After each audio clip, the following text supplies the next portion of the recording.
po sa lahat po ng mga Katden fans at sa lahat ng mga fans at nagsusupport kay Mr. Alden Richards. Dahil ngayong taon ay meron po siyang mga revelasyon patungkol sa kanyang love life. Totoo nga ba na meron na po siyang jowa, no, na itinatago? So yun po yung ating aalamin dahil meron po siyang recent interview kung saan dito po natin makikita dun po sa kanyang statement yung kanyang tunay na pag-amin. Sa mga paulang pasabog ni Mr. Alden Richards kung saan in-announce na po ng GMA Sparkle at ng GMA Network na maglalabas po sila ng love series, no, kung saan bibida po si Alden Richards and Miss Nadine Lustre, kung saan ito po ay isang parang isang romantic series na kung saan gaganapin sa Siargao. Ang title po nito is Love Siargao. Ayan, parang ganun, ano, parang kinikater po nila dito yung ganda ng lugar at the same time since si Miss Nadine Lustre ay talagang nakatira na po sa Siargao, diba? If you remember, meron siyang jowa or ka-live-in na nakatira dito po sa Siargao, kaya po doon din po gaganapin yung kanilang pinakabagong serye. Pero sabi nga ng ilan, safe daw di umano ito pong si Mr. Alden Richards kay Miss Nadine, kasi si Nadine po ay may totoong karelasyon at si Alden Richards naman ay questionable pa kung sino pa talaga yung jowa niya na tinatawag. So kasabay nito ay sinasabing ito ay mapapanood din sa View na ito po isang platform kung saan kailangan mo magbayad at magpa-member para po ma-access mo yung mga ma-unlock mo lahat ng mga series na ilalabas nila everyday. Kaya naman kung hindi pa kayo naka-subscribe dyan, pwede kayong mag-subscribe at magbayad, no, through online banking or GCash para po maka-acquire kayo at mapanood nyo po itong serye na to. At sinasabing ito rin ang pantapat ng GMA doon po sa papalapit na serye na ilalabas si Catherine Bernardo sa publiko, and kasama niya naman dito si Mr. James Reid. So sino kaya ang mas tatangkilikin ng tao at ano kaya ang mga pasabog na magkabilang panig? Pero sa kabila nito ay mas invested din ang lahat ng mga manonood ngayong 2026 kasi si Mr. Alden Richards, since siya po ay bibida sa pinakabagong series nila nitong si Miss Nadine, syempre gagawin po ng mga media, gagawin po ng publiko, gagawin po ng mga vloggers ay paiingayin at paiingayin ng todo at gagawa sila ng issue para po talagang pag-usapan si Alden since siya po ay nag-promote ng kanyang bagong series. Katulad po ng sinabi ng ilang mga celebrity na good or bad publicity, still publicity. So isa pong report ng Marisol Academy kung saan sinabi nila rito, no, ito panoorin natin.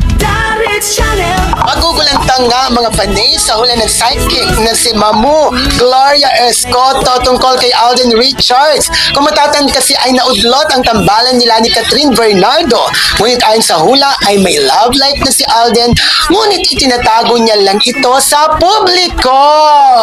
Nahulaan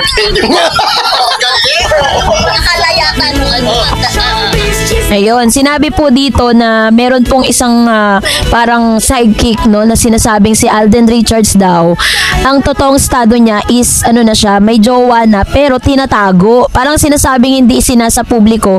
Tapos ito po ay sinakyan ng ilang mga media team, ng ilang mga vloggers at ilang mga showbiz insiders sa sinasabi nila na may NDD na naman, no, may non-disclosure na naman na tinatawag na ginawa din kay Miss Catherine. 'Di ba kung matatandaan ninyo na kaya daw di umano hindi na inilalabas si Catherine Bernardo yung kanyang totoong karelasyon na si Mayor Mark Alcala, yun ang sabi nila, dahil meron daw silang pinirmahang NDD or non-disclosure na hindi nila pwedeng ipaalam sa publiko kung sino yung mga personal na jowa nila since mga non-showbiz. Yun po ang sinabi dito. Pero sa kabilang banda ay nagbigay naman po ng statement itong si Alden Richards patungkol sa kanyang love life. Pero base po dun sa kanyang statement, eto panoorin natin. Sinabi ko kaya mo tumanda na mag-isa, di ba? Pero ikaw ba, isa sa wishlist mo ngayon na to have a girlfriend right now? Not this year.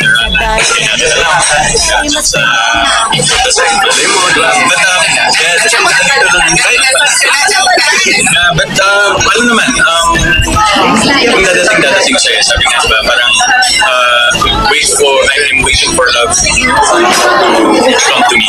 Kaya kasi, you know, first based on experiences as well, parang ayoko muna siyang ilagay sa priority list right now because there's so many things happening there at the same time.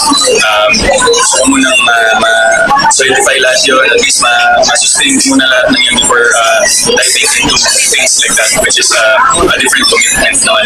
So, eventually, malay niyo po, this year. O diba, narinig nyo? Sabi ni Alden Richards, ayaw niya munang ilagay sa kanyang priority list ang pagkakaroon ng bagong karelasyon. Which means, ito po ay nire-refute niya, no? Or dinedebunk po niya yung ilan sa mga balita na si Mr. Alden Richards ay meron ng mga, may jowa ng non-showbiz. Ito po ay isa sa mga, ito po ay galing mismo kay Alden ha. Kasi alam naman natin si Alden Richards, sabi niya nga na hinahayaan niya na lang daw na ang love ang dumating, hindi niya hinahanap. Laging ganun yung sagot ni Alden Richards sa mga katanungan niya. Baka naman kasi talagang totoong may hinihintay si Alden, no? Na talagang, kumbaga parang meron na silang usapan o kaya naman, talagang right timing yung kanilang hinihintay para po i-disclose nila sa publiko kung ano ang real status nilang dalawa. Yun yung pwede or yung mga possibilities na pwede, no? Dito sa sitwasyon ni Alden. So, ginagawa nila ng issue si Alden na may jowa, ganyan, non-showbiz daw, ayaw ipakilala, masaya si Alden. Ginagawa po nila yan kasi nga para pag-usapan ng gusto si Alden Richards. Pinipiga nila si Alden.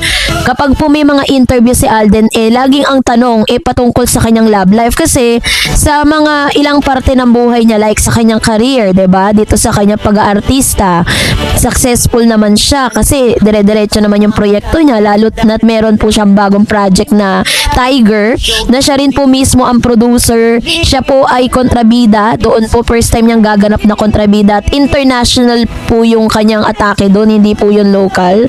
Mga kasama niya, mga foreign actors. So first time po yun. Yun po yung isa sa mga biggest milestone niya this year 2026. Pagkatapos, meron na naman siyang panibagong series. Diba? Kung magatitignan mo sa aspeto ng kanyang career as an actor, very successful naman si Alden. Pagdating naman sa mga business, ang dami niya mga business ventures na binuksan.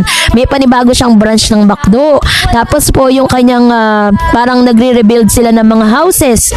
May mga ini-endorse siyang produkto, mas nadadagdagan pa. So very successful. Kaya ngayon, lahat po ng mga media at lahat ng mga showbiz insiders, yun po lagi ang tanong tungkol sa love life niya.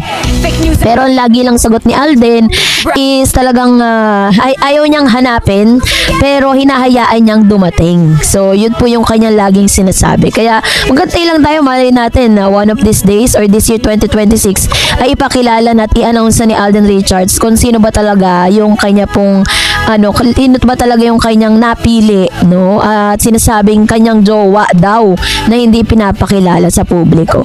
So kayo po, anong inyong saloobin patungkol dito, mag-comment kayo sa comment section. That's it for today. For more videos and updates, please don't forget to like and subscribe, and please don't forget to follow my Facebook page, Dareds TV and Dareds Channel. God bless everyone.